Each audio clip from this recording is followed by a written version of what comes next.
She wrote, "Then of the lords of the earth, who with faith unshaken, in their own wisdom, have all turned to Martinique to help, rescue, dry the tears, and curse the havoc-wreaking volcano."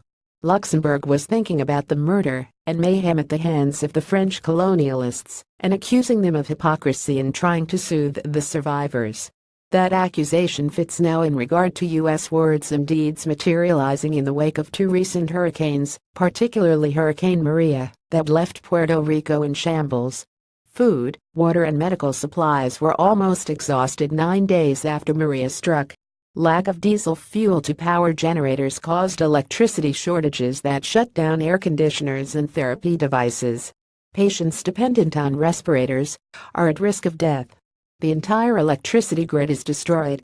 Puerto Ricans are in the dark and without refrigeration or means of communication. Recovery is measured in months or years.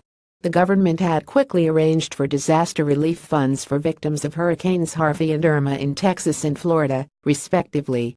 But over a week after Maria hit Puerto Rico, the U.S. Congress had released no extra funds for Puerto Rico. President Donald Trump reminded Puerto Ricans of their debt obligations. News reports mentioned Puerto Rico's long-standing infrastructure deficiencies, but didn't offer much explanation. After more than a century of colonialism, Puerto Rico's economy is too tied to U.S. control, hampering recovery efforts. Indeed, the Puerto Rican people were facing great difficulties prior to the hurricanes. Almost half of all Puerto Ricans live in poverty, including 60% of the island's children. Almost 200 schools closed in the months before the hurricanes. The University of Puerto Rico was on the way to losing an estimated $300 million in funds. Public funding for healthcare was being reduced. Blame for these problems falls squarely on the U.S. government. In 1976, the U.S. government awarded corporations tax advantages for setting up factories on the island. Consequently, the island's government ran short of money and secured loans from Wall Street bankers. Then Washington authorities removed the tax advantages and factories departed.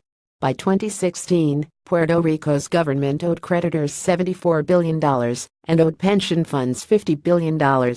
Authorities there had already been reducing social services before 2016, when the U.S. Congress passed its PROMESA Act and thereby ensured that payments on debt would be prioritized over human needs. The legislation established a financial control board that, according to critic Nelson Dennis, is the de facto government, banker, judge, jury, and executioner of Puerto Rico. The die had already been cast.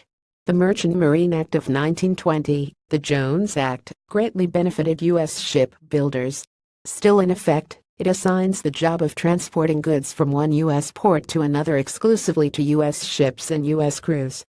Under the law, says Dennis, any foreign registry vessel that enters Puerto Rico must pay punitive tariffs, fees, and taxes, which are passed on to the Puerto Rican consumer.